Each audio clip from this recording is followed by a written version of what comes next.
So mga Roads, kamusta? So maraming nagtatanong sa atin kung kamusta ba na magkaroon ng ganitong klaseng motor, yung Honda Click 160. Yan. So kung sulit nga ba, since meron na tayong NMAX, yan, NMAX tsaka yung Mio natin. Ito. So base sa akin mga Roads, dun sa mga naging biyahe natin gamit itong Honda Click 160, masasabi kong sulit. Alam nyo bakit? Ito kasi yun. Isa-isahin natin yung mga pagkakaiba ng mga scooter na to. So, unang nagkaroon tayo ay itong Mio natin. Sunod naman yung NMAX. At itong huli na scooter natin ay yung Honda Click 160. Sulit nga ba siya? Masasabi ko, sulit siya. Unahin natin pagdating sa patipiran ng gasolina. Ito yung may pinakamalakas na konsumo ng gasolina na naglalaro sa 24 to 26 kilometers per liter. Base yan sa computation natin nung nag-full tank tayo hanggang sa maubos siya. Sunod naman, itong NMAX natin nagre-range ng 30. Minsan bumababa pa siya ng 28 kilometers per liter. So napakalakas nun para sa isang NMAX. Tapos dito naman sa Honda Click 160 natin ay nagre-range ng 40 plus kilometers per liter. Yan yung bumiyahe tayo ng North Loop gamit ito. So doon pa lang mga Roads masasabi natin na sulit. Yung gusto natin mangyari na magkaroon ng isang klase ng motor na napakatipid ay nangyari dahil dito sa 160 na to na Honda Click. Pagdating naman sa power mga Roads, sa lahat ng to nakapag top speed tayo sa timbang natin na 80 kilos, nakakapagpatakbo tayo ng 113 kilometers per hour. Hindi pa yun sagad. Kaya pa nitong kumuha o kaya pa niyang sumagad o bumirit. Dito sa NMAX natin, nakapag-stock, umabot siya ng 110. So, 110 kilometers per hour. Mio, dito siguro nagre-range tayo dito ng 90 to almost 100 dahil nga mabigat tayo at maliit lang siya, syempre. So, yun, sa power, para sa akin, eto. Kaya niyang ibigay yung power na hinahanap mo at depende pa rin yan syempre sa timbang natin sa karga ng motor o yung sakay nito. So kung magaan ka, mas mataas pa ang kaya niyang ibigay o yung bilis na kaya niyang ibigay kapag sinakyan mo siya. Yan. Then sa looks, so yung looks naman mga Roads, obserbahan natin, tingnan natin. Yan. Sa looks naman syempre, may kanya-kanya silang dating, 'di ba?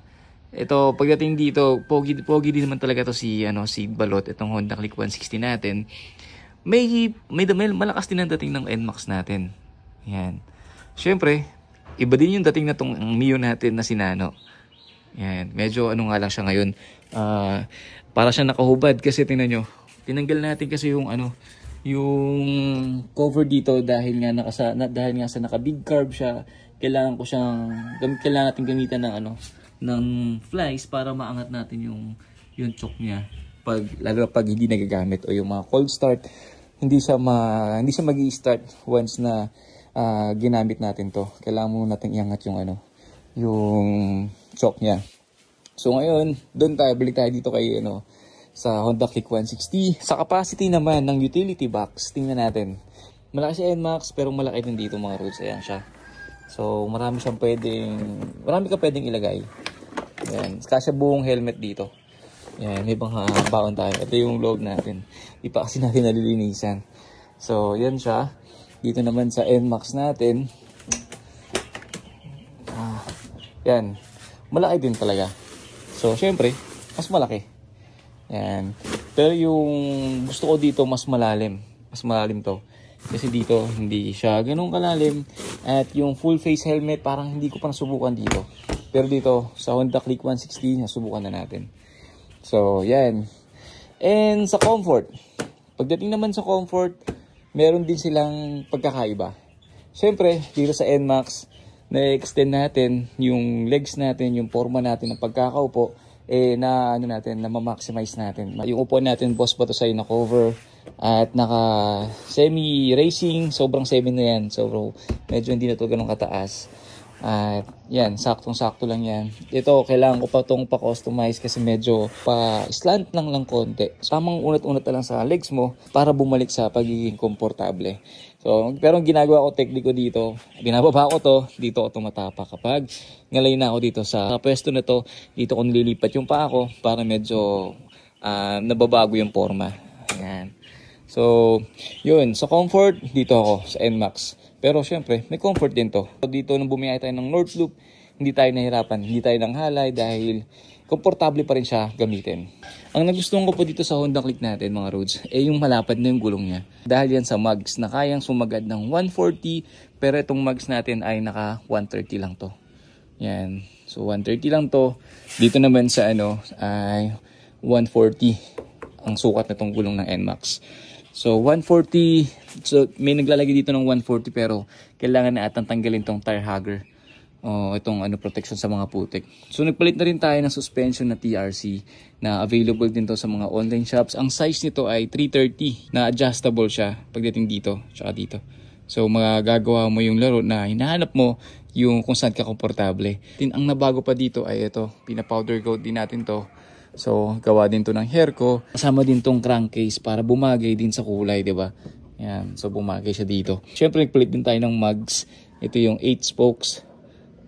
Yan. And ano pa ba pinalagay natin? Side mirror, TRC din. Yan. So TRC na na CNC na carbon. Nagpalit din tayo nito para medyo may angas ng konti. Kumbaga same size sila ng stock. Tapos MDL pa pala. Ito dito tayo nagpakabit. Pinalagay natin siya dito. Ito yung bracket. Kung papalagay kayo, ganyan yung forma. Baka magustuhan nyo, matripan nyo. Yan. So napakalakas nito. Yung bato nito, papakita ko sa inyo. Yan yung bato niyan. Kaya niya, kumbaga wide siya. Mas maganda, di ba? Kung yung iba kasi spot, para siyang spot yung bato. Ito wide. So yun pala yung mga napapagawa natin dito. Bukod dun, all stock pa rin. Kung matagal ka na nagmumotor, hindi naman magiging problema talaga yung braking system nito.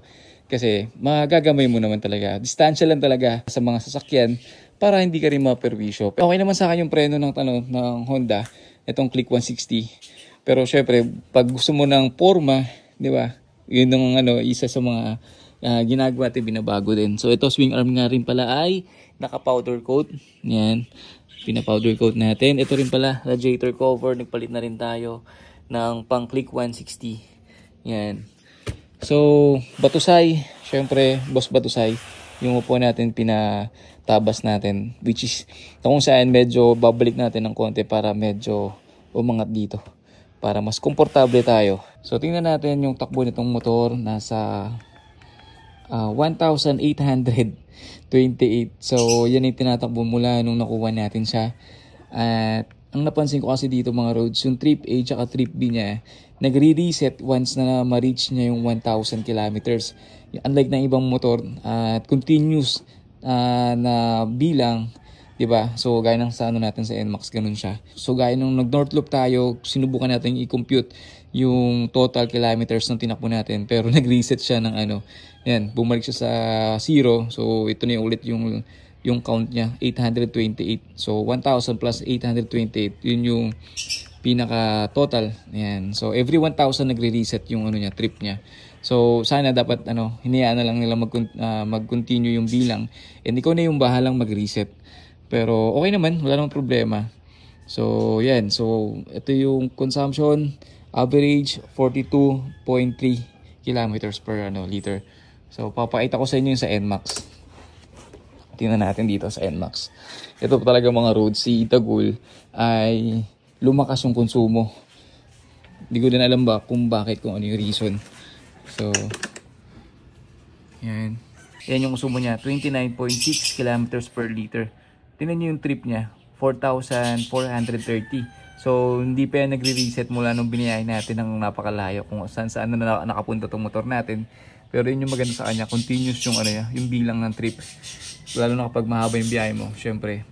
Sayang naman kung magko-compute ka, di ba? Pero yun, so napakalakas sa gasolina nito, 29. Minsan pumasok pa to ng 28. So syempre, sa patipiran, dito tayo sa sa Honda Click 160. At kung mapapansin nyo, madalas ngayon na ginagamit ko talaga paglabas-labas, pag pupunta ng Metro Manila, ito na ginagamit natin madalas. Itong Honda Click 160 natin kasi sobrang tipid pagdating sa konsumo. So yan mga roads. So kung may mga katanungan kayo, kung may gusto kayong gawing content about sa Click 160 natin or sa NMAX or dito sa Mio natin, sabihin nyo sa akin, comment down below kung ano masasabi nyo. At para sa akin, sulit na sulit yung pagkakaroon ng Honda Click 160. Kung gusto mo magkaroon ng poging motor na sobrang tipid sa gasolina pero napakalakas sa arangkada o sa biyahe, Honda Click 160 mga roads mare-recommend ko. So, ilang mga roads, ride safe, keep safe, yun ang pinaka-importante. See you sa next video. Alrighty.